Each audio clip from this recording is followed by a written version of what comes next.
Hi, welcome. I'm Adrian Jackson. I'm the Artistic Director of Cardboard Citizens, a theatre company working with homeless people out of London. And we work with a lot of the methodologies of the theatre of the oppressed.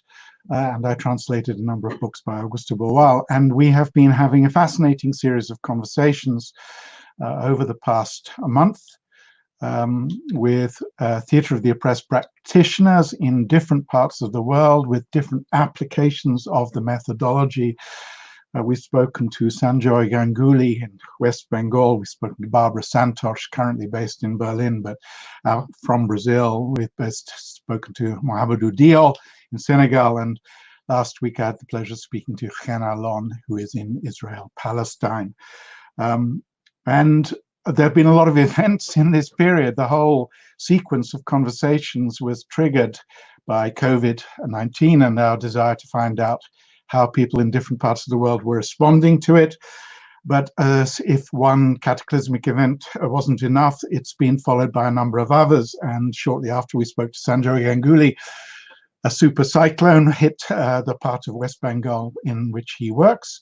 I'm glad to say that he and his team well, and an international appeal has been raised, which has had quite good results. And then most recently, of course, the whole Black Lives Matter movement exploded back into our consciousness, importantly. And so one event after another. And today I am speaking to Luc Opdebeeck, a fellow European practitioner of TO. And before earlier in the week, he emailed me and he said, well, do you really want to speak to me in this week of Black Lives Matter? And entirely get his point. Is the world really keen to listen to two white males talking about oppression? But we had booked him. We have a sequence of conversations. We have many interesting people coming up and many interesting people that we've had from a huge variety of backgrounds. So I decided to go ahead. So on my head be it. Anyway, I'm very happy to introduce Luc Opdebeeck, who works for and founded FORMAAT out of Rotterdam. Luc, are you there? I hope you are. Hi, Adrian. Thank you for having me. Hi. How are you? I'm fine, thank you. It's very good to have you. And I know that recently you had a really horrific health scare. And so it's I just want to make sure that we put no pressure on you in this conversation at all, because I know you're simply finding your way back into the working world. Yeah. So to be clear about the shape of the conversation, we've got a shortish time. The first half hour will be mainly you and me. I won't let either of us hopefully ramble or speechify too much. This is my signal for I wish to interrupt, because we're all great talkers in the theatre of the oppressed, I know, and we're used to telling our stories, but we want to make it like a dialogue, and we know the importance of dialogue in Augusto's work. And in the second half of the conversation, we very much hope that we will have some comments from the wider web, from people who are watching, and I'll feed those to you. You don't need to keep an eye on them. They'll only distract you. And I'll feed those to you as they come. Okay? Okay, let's go. Let's do it. So the first really obvious question is asking you, as I've asked everybody, how you came to TO and what field you were working in before. Well, actually, I was working as an ambulatory youth worker in coffee shops, in the Dutch model of the coffee shops. I was working with young people there.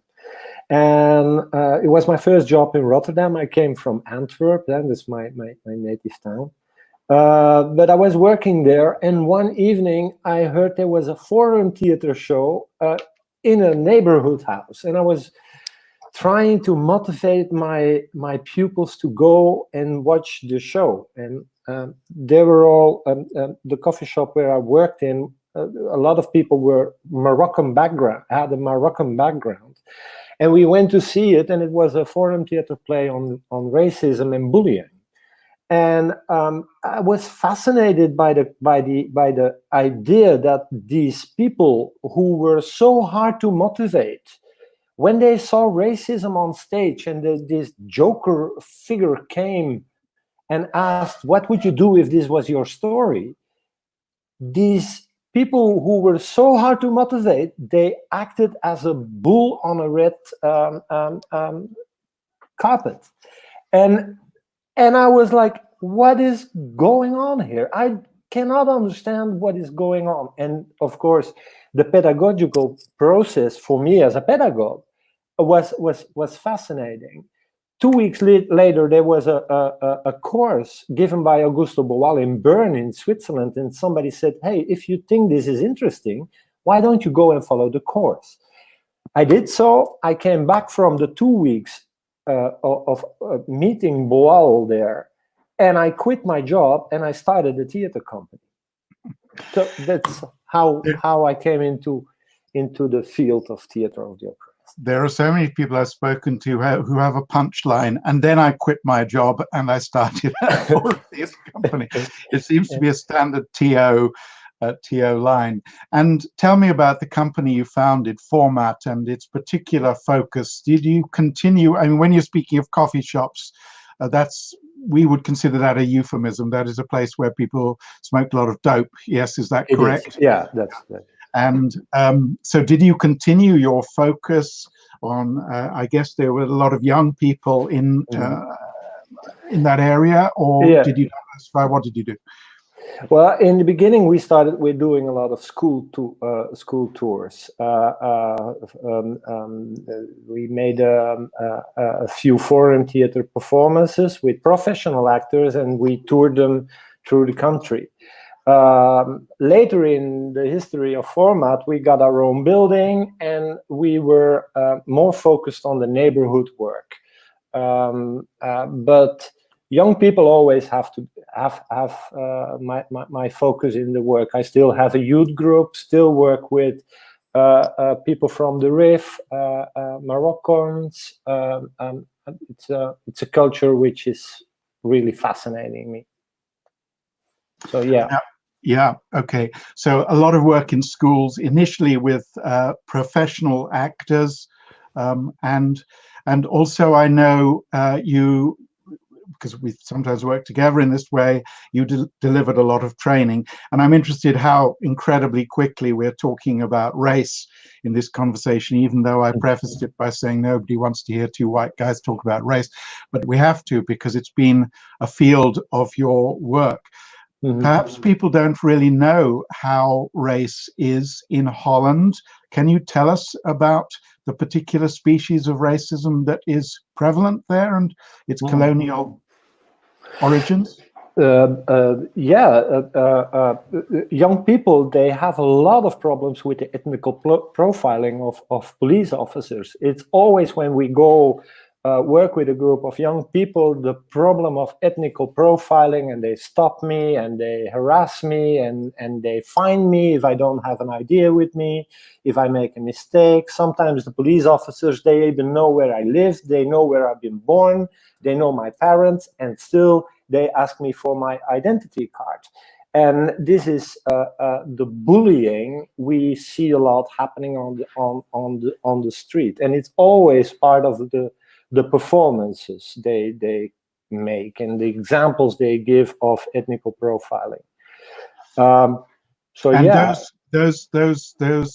Those young people, a lot of them are drawn from the previous colonial past, as with us, of Holland. Yeah, so it's the people from the Dutch Antilles and other former Dutch colonies.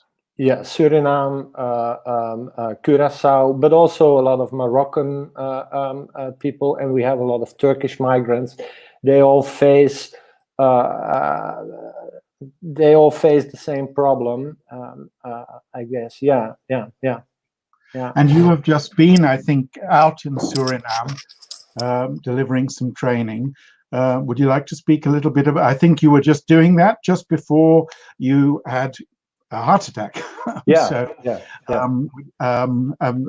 you had made it back in time. But tell us a little bit about that, please. I was 1 month in Suriname, and Suriname is a country where, as far as I know, there is no theater of the oppressed at the company at the moment. And Art Lab, an organization in Paramaribo, they asked me to come and give a training. There was this Twinnings exchange program from the Ministry of Foreign Affairs. And I must say, before I did go to Suriname, I had a lot of doubts of the same, me as a white person, male person, heterosexual as well, non-vegetarian, going to Suriname, coming from the colonizer's country as well, and going to train there a group of Black people. So it was always part of the dialogue we had that my perspective was a white perspective. And in the beginning of the training, I felt like we had to talk first about this, me being white as a thing. And from that moment on, actually, the training went very well. And we prepared an image theater show on women's violence and a foreign theater show in the second week of the training. And that toured around Suriname. It's still touring around Suriname at the moment as we speak. And it's fascinating because after when I'm gone, there is, of course, a Black joker jokering the group and the performances. So that's, of course, the critical foundation of delivering trainings. We hope to deliver a training and very rapidly do ourselves out of the job, as it were, and we step back, and other people from those communities, when I'm talking about TO here, are delivering that work. So that's always that's a built-in conundrum, isn't it? I mean, Augusto, after all, also was a middle-class person and traveling the world and a white male, and so on. And multiplication was the word he used again and again, wasn't it? Yeah, he was very clear in it. It's not one foreign theater play that's going to change the world. I mean, if we wanted to achieve something, we need to have groups all over the world addressing oppression every single day, again and again and again and again. Yeah, but multiplication is fundamental for the work. If we keep the techniques for ourselves, it's not what we have to do, I think. And you and I, you set up something which I was also involved in, Power of Dialogue, which is really quite substantial scheme for training jokers in the former Yugoslavian countries. What was that, about 10 years ago now, Luc? Yeah, 10 years ago. And as a result of those trainings, I want to say that in Serbia, there Sasha, I forget her last name. Sasha, she organized, together with Amnesty International, a foreign theater play who traveled years after the training into the prison system of Serbia, trying to address oppression in that system. So this is a wonderful. I'm 25 years working now, and I see still things which we did 10 years ago, and they still have results. They still have fruits. They still have the seeds were good, which we planted, and that's lovely. And I think you recognize that. It's wonderful when we successfully help plant seeds. Of course, it's in the nature of things. Sometimes we deliver training in a place and it just doesn't take for whatever reason. I mean, I suppose it often needs some very motivated people and perhaps a particular cause to really take off and take root and become powerful. But you bring me quite easily onto something else I wanted to talk to you about. A lot of the conversations I've had in the past month have focused on internationalism and focused on and celebrating the fact that we're having these conversations in different parts of the world, across different parts of the world. We're all using the basic similar methodology, and yet each of us in our own cultures and countries has adapted it to suit our own particular situations. And you were really influential and important. Again, I'm going back about a decade when various of us were trying to set up a slightly more formal international organization. And this is actually while Augusto was alive, and he had the concept of flying jokers, training people across the world. What's your thought on that? Because you set up an incredible web page, a very important web page called the theatreoftheoppressed.org, and you made it available to people from all over the world. And for many years that was there and was a wonderful resource. What are your thoughts on it? Is no longer there, sadly. What are your thoughts? Tell us a little bit about that journey and your observations about our ability as an international community to collaborate or not. First of all, it started out of necessity, because I didn't know that much about. After 2 weeks of training with Augusto, we don't know everything, and my curiosity brought me to together with Ronald Matthijssen. I have to mention him in this because he was very important in the construction of the website and the ideas behind it. And so there was this necessity of learning from others, and during the years we worked together with Sanjoy, with Jana Sanskriti, with Alvin Kossa from Mozambique. We have worked together with Cardboard Citizens with very successfully, and with Genalon, the polarized model. So these exchanges, they were for learning from other practitioners how they do it in their cultural way, and that was actually the necessity of it. And then Augusto was very enthusiastic about this, about the fact that more countries do theater of the oppressed than there are countries who participate on the Olympic Games. So that was, and he was very enthusiastic about it. At a certain point in that process, I also became uncomfortable about the fact that theater of the oppressed is the only methodology, as far as I know, theater methodology developed in the global South. And again, there was this white male who was trying to make an organization out of all these organizations. And I think the word organization was for a lot of TO practitioners a burden. Is that a good word? Yes. Yeah.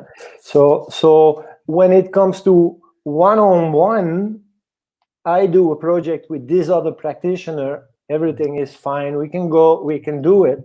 But once it comes to a global initiative, it felt like it needed more to come from other persons than me in West Europe. So effectively, I mean, it's just worth saying, of course, I'm sure people get this. Of course, there are a number of theatrical methodologies developed in the global South. They don't always get, I mean, specifically in Africa, one thinks of, I think he's in Ngugi Thiong'o, who was a very important maker of theatre in, I think in Ghana. And that work really traveled the world. But I suppose what we're really talking about is methodologies that have seen the light of day more broadly, probably because of the structural obstacles against that work being seen and understood more broadly. But you then, as a very deliberate act, you handed over. I remember we had many conferences and so on, but you handed over the website to Ajay Siri, which is Sanjoy's a theatrical institute based in West Bengal. And I think it's fair to say it's been difficult for them to sustain it in the same way, which is perhaps about resources and so on. And sadly, the site is no longer with us and was up for sale, which was tragic, a year or two ago. Any thoughts on that? Yeah, I think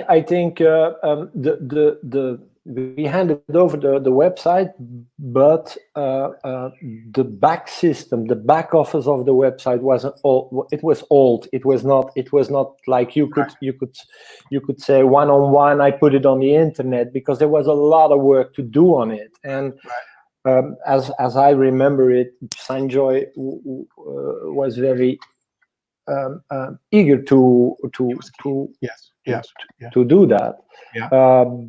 But as you said, the infrastructure, internet, it is different in India than it is here, and sadly that it went gone.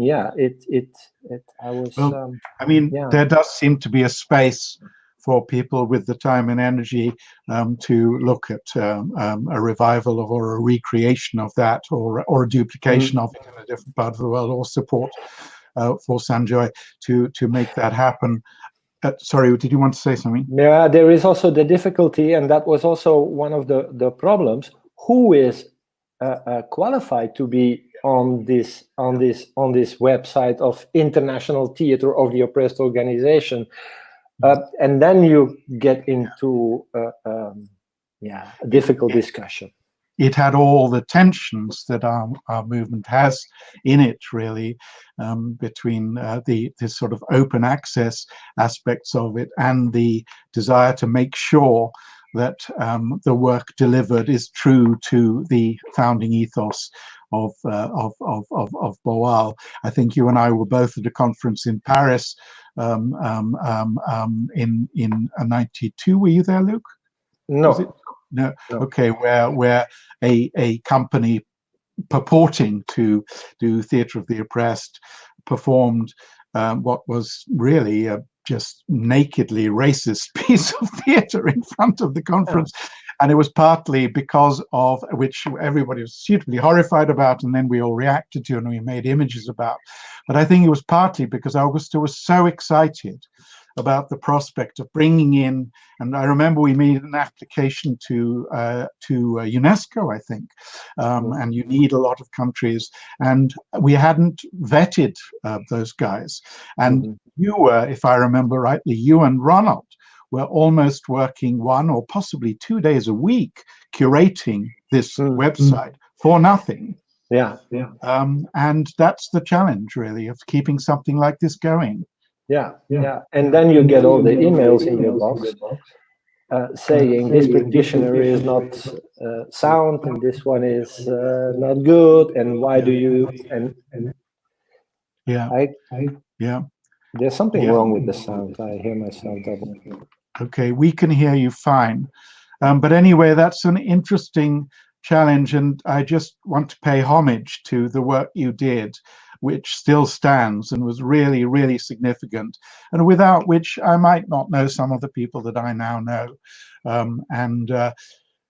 We'll see what comes out of this moment. Maybe it may be, it often occurs to me, as I think we've discussed, that maybe in the theatre of the oppressed, we're constitutionally opposed to being organized by other people or to have anything which smacks of authority and so on. And maybe that, I think it's one of the challenges the left has in many aspects, If those who were organizing peace would be as good organized as those are organizing war, it's a Martin Luther King expression, I think. That would be wonderful. But just as a closure for this subject, maybe I'm very happy with what Yuri Neumayer is doing now on internet, and actually it's similar achievements he is trying to make, because there is a new map of theater of the oppressed organizations in the world, slightly growing, and I follow the process with a lot of interest. and a number of individuals. I mean, it's bringing so much energy to it. Yuri with these Zoom calls recently, but before that, we remember about 5 years before, Hjalmar, Geoffrey Eichhorn, I think I say his name right, who set up a wonderful flying joker operation where many people went to different parts of the world, to the Ukraine specifically, first of all, to inject TO into that particular struggle, and that was remarkably successful. So perhaps it's enough that there are these, individual initiatives which bring us together. I wanted to ask one more thing before moving on to the broader question. I think this came up in the conversation with Gen last week, or if it didn't, it came up in our conversation before. And he used the phrase preaching to the choir, which is, of course, the question always asked of us making forum. And it's the question we can ask ourselves. And I suppose what I'm asking you, because I have my own sense of where I have placed Cardboard Citizens on that spectrum, to what extent do you feel Forum Theatre and TO can be successful in generating change in people who aren't necessarily already on that change journey? Or do they have to be effectively a member of the choir before we can facilitate discoveries which might take them further down that route? Who is your primary audience in that sense, Luc? Well, I try to go to those places where there is no arts, there is no culture, there is not people who go to the theater, It's simply in the neighborhoods of Rotterdam we are working now, and we try to reach out to those people who vote right and left. Everybody is welcome. Everybody can say what he has to say. Sometimes it is we hear words we don't like, but to give those people the voice they have is allowing them to think about what they say and to go home and maybe talk with others and change their behavior or their set of thinking. So I especially like to go there where there is nothing yet done, and then you're in the middle of society, and that's where change starts. I think it's not in the big theaters for the lefty audiences who are already convinced about a lot of things we discuss about. It's exactly by acting on stage and by doing something that people say, wow, I did this. And they take that home and they start to discuss on the bar after the performance about what they did. I'm very interested in that phrase. Sometimes we hear words we don't like. And again, this is an echo of a conversation with Gen last week, where somebody from our audience was asking about his attitude towards violent interventions. So in terms of, I presume you mean racial slurs and words which we really would prefer not to hear. What's your approach to that when those words come up, which they will do if you're working in spaces where people are on a learning journey and possibly aren't even aware that these words are profoundly disturbing to others? Well, most of the time we try as actors on stage to find a solution in a theatrical way. And I give you an example. We were in a neighborhood, and one audience member says, the problem of racism is very easy. If all those blacks go back to their own country, we have no racism anymore. And then one of my actors, he was so keen that he came up and he said, tomatoes, 80 euros a kilo, 80 euros a kilo. Tomatoes, 80 euros a kilo. And somebody said, 80 euros a kilo from the audience? That's expensive tomatoes. There are no blacks anymore to pick them. So the price of the tomatoes goes up, and it's like that. So we try to find theatrical ways of dealing with it. yeah, there's a few examples of that, but it's going to take too long to do another one. Well, we may have some time. I just wanted to start asking some of these questions that are coming in from the internet, and one has become a sort of ritual question which Amit Ron asks every week, whoever I'm interviewing, and his ritual question is, what does the oppressor mean? And how do you relate to it in your work, this concept of oppressor? How do you, so we talked about this with Barbara a bit, we talked about it with Shen, where obviously he is dealing with a very nuanced notion and different publics. What's your response to that question? If we are all the oppressed, we are also all the oppressors. So for me, theater of the oppressed is about personal transformation, and personal transformation is not something which happens in a day. It's a long-term process. It's a long investment. But we have to believe in human beings.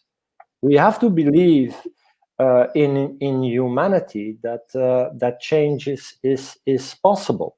And I see that also on myself. I changed over the years. I wasn't that conscious when I started with this work about Black Lives Matters or about ecology, or it made me work on several issues, also about myself. So if that is the result, if there is a little bit of personal transformation after a dialogue at the bar,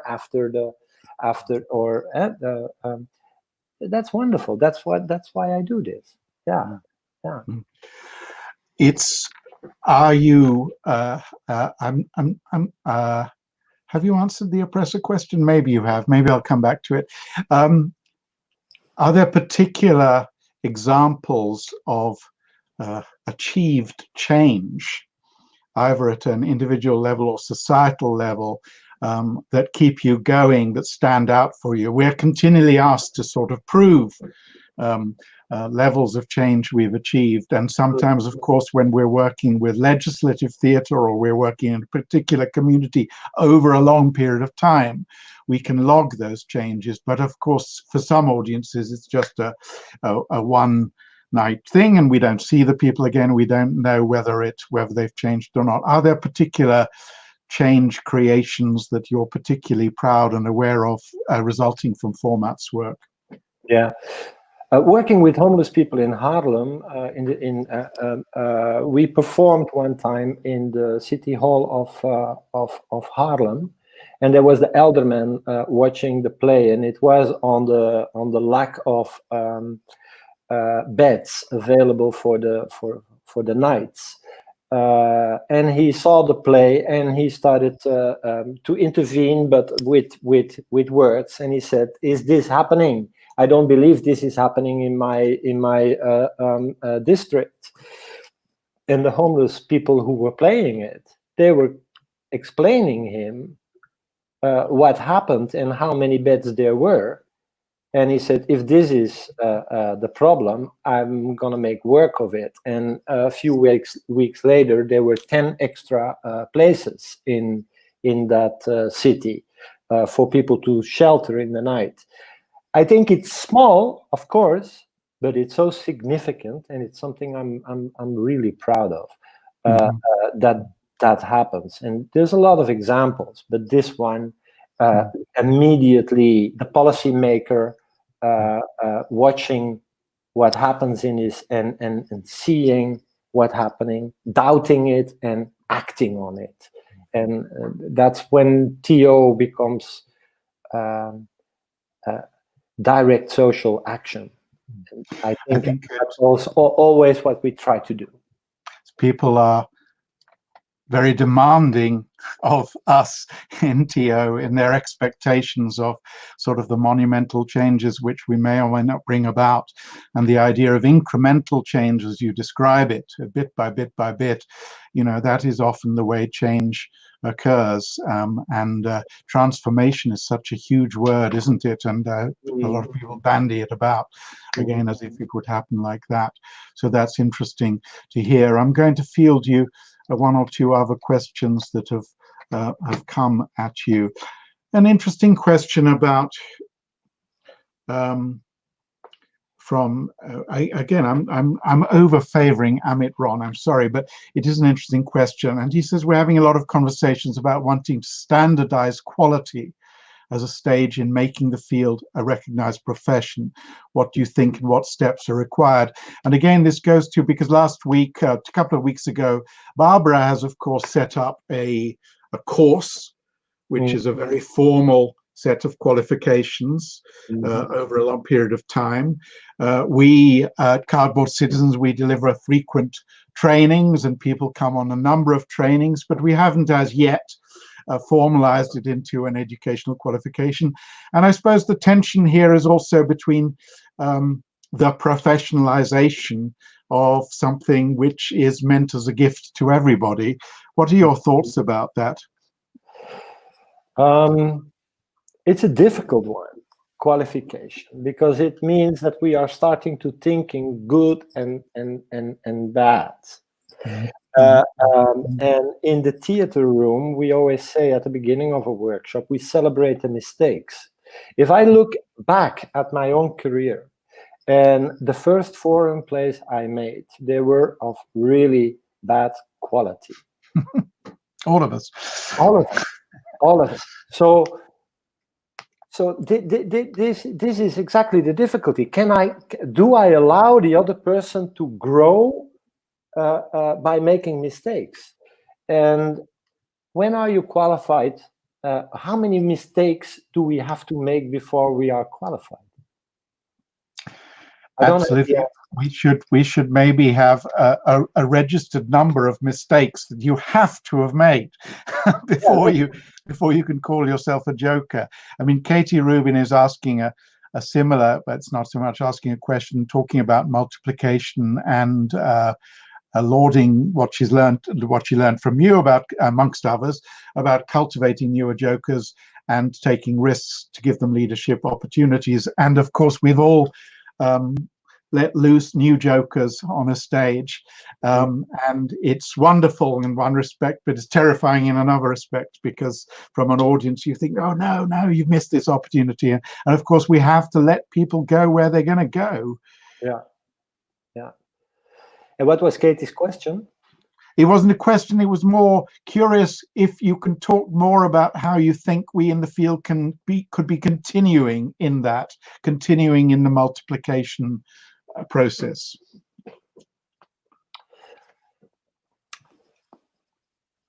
I don't know.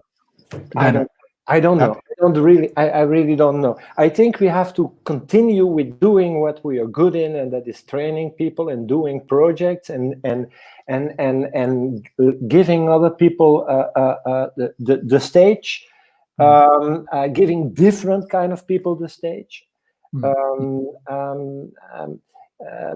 Let it grow. To see what happens. I think we're absolutely allowed in the theatre of the oppressed to say, I don't know. I think that's our starting position in so many areas.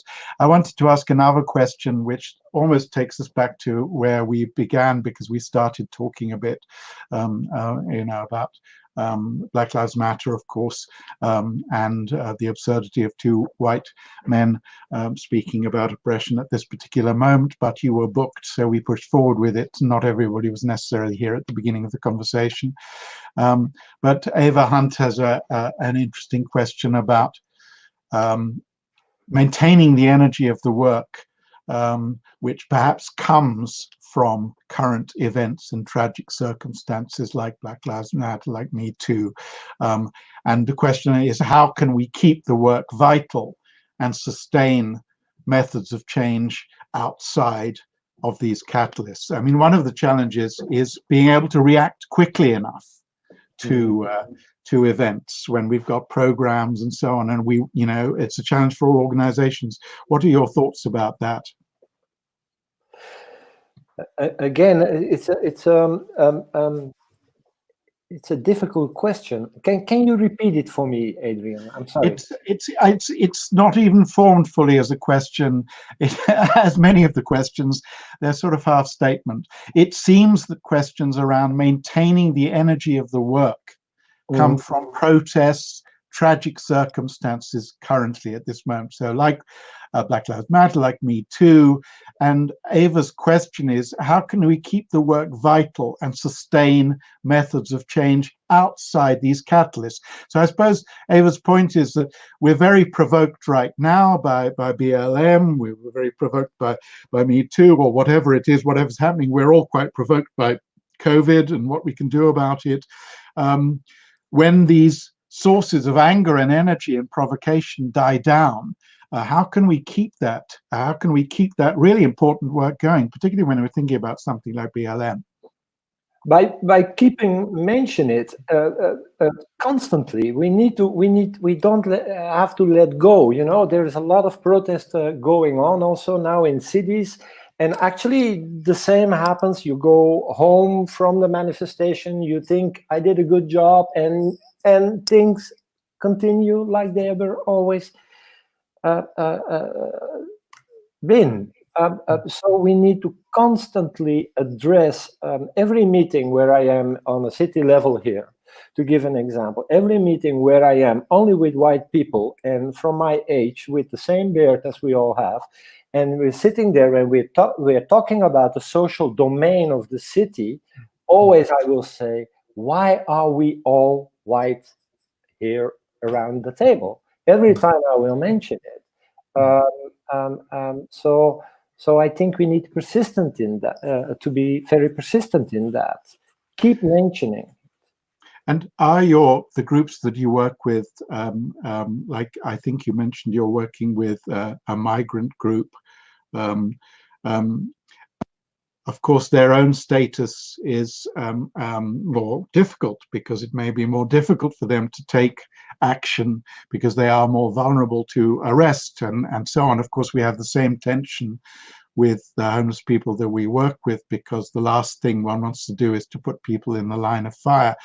Augusto famously, of course, used to quote Che Guevara, didn't he, and saying solidarity means running the same risks. But he, like all of us, acknowledged that it's only on occasion we're going to do that. That's a big ask. Sometimes we can't. Sometimes that's just not going to happen. How do you deal with sort of current political issues with the regular groups and enable them to input into, to make outputs that reflect these events? Yeah. For example, I'm working with a group of undocumented people, people with no papers. They are here in the city of Rotterdam. Only we estimate that there are 10,000 people living without papers. Most of them, they already live here 10, 20 years. What is important is what me as a theater maker, I was asking them to go on stage and perform with me this oppression, but they cannot go on stage because if they are seen, they will be called by the police. So we started to work with shadow theater with them, and we're now trying to get an exposition of the shadow work we did, combined with explaining the difficult position many of these people are. They don't have the right to work. They don't have the right to go to school. They don't have the right to do whatever. They don't have the right to exist. The only thing they can do is go back to where they come from. That is what the government wants them to do. So we're working on an exhibition now to explain the broader public in Rotterdam what is happening in their city, because people don't know. People don't know that these people exist. So, I mean, there's that's very interesting, because it touches on how sometimes our work is also about education in a more conventional, we know something, we need other people to know it sense. And it's very interesting how you've embraced the shadow theatre, which also allows people a degree of anonymity, and is a safety mechanism. And that's part of your embracing international influences, because I know Evan Hastings came and worked with you. There are some questions. Chen, who was here last week, expresses his love for you, but also he's then saying about international TO movement and solidarity worldwide. And I have to say, Chen, we talked about that quite early on in the conversation, so I don't think we're going to loop back there, but hopefully when you can watch the recording, that will come out. But Luc is the embodiment of soaking up international influences. And tell us a little bit about how the shadow theatre is actually played out, because this is, of course, not a conventional theatre of the oppressed technique. It's a very particular. Yeah. Weekly we come together with the group 1 time a week, and then the whole space is filled with all. Let me say this: we always start with eating together, right? Because if there's nothing in it, you cannot get something out. And then we start working, actually improvising 2 hours with shadows, and sometimes I put music on, and sometimes something exists and sometimes it doesn't exist. But we had a lot of beautiful small scenes created, and we created Shadows of the City, a play, and we performed it on World Refugees Day 1 time. And then we literally you get an overhead projector and a screen, and you're just enabling people to work with cutouts and objects behind the screen, and these very powerful shadows. Exactly. Yeah. And a lot with colors and music we do. You could call it aesthetics of the oppressed, I think. Well, it's a very it's beautiful in its simplicity, I think. Yeah. It almost has a sort of mythical quality, because it brings to mind, engravings that the stories of Hans Christian Andersen or somebody, or you might have seen in a children's book like that. And I'm guessing it also is a great enabler of overcoming language differences. Of course, yeah, because we have 10 people in the room and they all speak different languages. But once we are working with the shadows, everybody speaks the same language. And the other thing is that they don't have to show themselves. It's almost a metaphor of who they are. And it brings us to creativity, and the art saves us in that matter, because the weeks of these guys, they're really hard. They're constantly searching for money, and then there is this moment in the week where they come as a group together and they're friends and they speak the same language. It's fascinating. I mean, we just did a workshop yesterday. Luc finished a section of a workshop on a project we're working on, and it's so obviously just so joyful in this time, particularly for the group and us and me. It's a highlight of my week to be coming together in a space and just doing a bit of art. And I think sometimes people underestimate the significance of that very simple act of community, of coming together in a space, the traditional archaic function of theatre. I'm going to ask you one more question from, as it were, from the web, but then I want to give you time also to think and talk about COVID and any observations you have of the future, and anything else we haven't had a chance to cover. This is a question from a colleague, Gita, who is our Director of Social Change, and who's comparatively new to Cardboard Citizens and is on a learning journey about how we make work and the values of it. So she says, from a non-theatre practitioner, what do you see as the most important function of TO? Personal transformation for participants, brackets, oppressed, or changing the perspectives of those with more power, the oppressors, who sometimes see the work? I think it's both. I love to work with people in a high position, I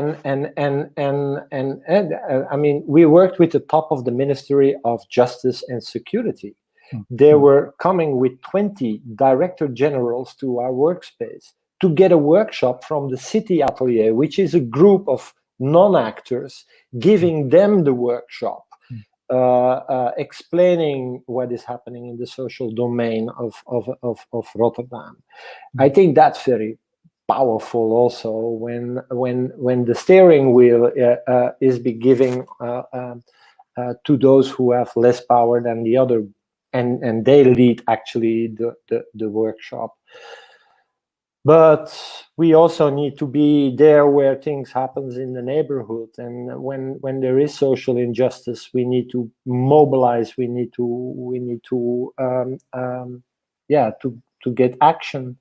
When it's about ethnical profiling, for example, after we did the Foreign Theater show with Moroccan youth, we discussed that we wanted to use the exercises they have learned in the process to make a training for policemen from their perspective. So I don't know if this entirely answers the question, but it's an appropriately evasive answer to an impossible question, and is the answer that I knew you would give, which is both, and perhaps I might add that they're so linked with each other, they cross over so much with each other, that it's not a neat binary.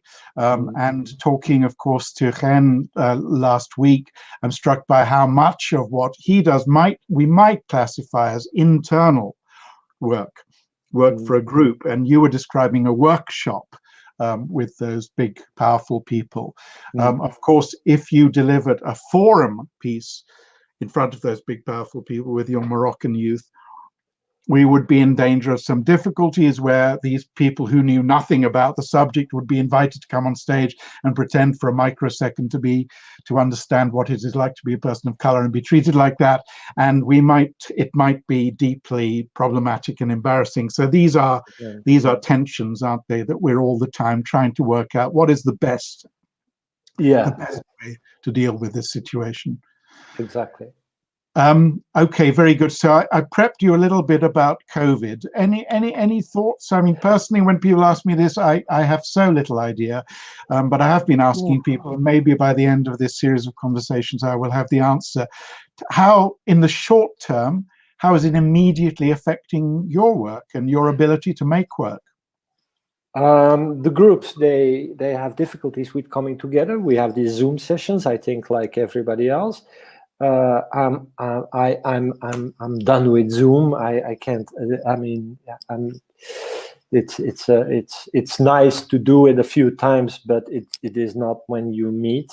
Now at the moment, we can have 30 people in the space of FORMAAT, so we can start up again. That's the new regulation of the Netherlands. That sounds a lot. Did I hear that right, Luc? 30 people in your space? Groups of 30 people can join each other. How do they have to be with each other? They have to socially... 1.5 meter distance, but it has to do with the square meters we have in the space. We have a fairly big space. It's an old post office, so we can. But on the security side, we decided not going further than 15 people in the room at this time. From a financially point of view, it is a disaster. We had half a year we couldn't do any projects, and that's, I don't know how we're going to survive financially. We will sort it out, but there is a huge problem there. Because your financial ecology depends on contract to contract. Exactly. You get a contract from a funder, and they want certain outcomes, perhaps, and you have to work with that. Yeah. Well, it's good to hear your general optimism that you will be able to find your way through it, and we very much hope that is the case. So we're coming towards the end of our time, and I'm wondering if I've given you space to talk about everything you wanted to talk about. I'm aware that one area that I thought you might perhaps like to talk about was, I know we all work a lot with image theatre, but I know that image theatre is perhaps even more important for you and in your approach to groups and participation. I wondered if there's something you wanted to say about that particularly. Well, for me, image theater is the most powerful techniques of all the techniques of the theater of the oppressed, because it's so simple and everybody can do it, and and language doesn't become a barrier. So all the processes we do, it starts with image theater. It's always the images who are leading us to the next step. So beginning with image theater, analyzing, and then deciding which other technique we're gonna use for the social action. If it's newspaper theater or legislative theater or forum or invisible or shadows, we decide that in a later stage. But every process starts with a lot of images coming directly from the people who are involved in the workshop. They tell their stories through these images. By telling this story, other people they recognize the images other participants make, and then we decide that then we have a subject to make forum or another technique on. Is this making sense what I'm saying? No, it makes complete sense, Luc. I was just recollecting that all those years ago we toured the same show in this country, and we made a production together in Rotterdam, and it loops us back to where we started with the whole conversation about Black Lives Matter and challenging racism in a very active form, home and away, which I think you toured 3 or 4 times. I'm saying this because a member of that company, our original company, an Ethiopian Aleph Aganafia, has appeared on the screen, and I haven't heard from him for so terribly long. So it's great to know. But you toured that 3 or 4 times, I think. Yeah. 3 years in a row. I think we had about more than 10,000 students watching Home and Away.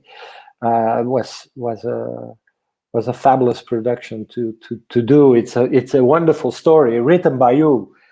Written by me, but also written by a number of other people, including and based partly on a story told to me by Aleph, who has just appeared there, which is this incredible Ethiopian folktale of kind man, cruel man, which just seems emblematic of. We toured it. Terry O'Leary is online as well, of course, and we toured it a number of times also in this country. Maybe it's time to revisit it. Look, we're pretty much out of time. I just want to say thank you very much, Luc. It's very kind of you to talk to us, especially as I know you are recovering. I hope we added no stress to your that would be absolutely tragic. It's a Tommy Cooper act. Huh? Sorry? The Tommy Cooper act. The Tommy Cooper act, oh dear. And it's been a lovely conversation to have. Just to tell other people who are watching, we have a number more people. This sequence is going to go on quite a long time. We hope to be embracing people from many parts of the world in the future conversations. So please tune in. We hope to hear from people working in this widely far apart places as Afghanistan, Singapore, and a number of other countries, and hearing about the application of the work there and the situation there. But in the meantime, thank you so much, Luc. We'll love you and leave you, and thank you for sharing all your wisdom with us yet again. Thank you for having me. Thank you. Thanks, Luc. Ciao. Ciao.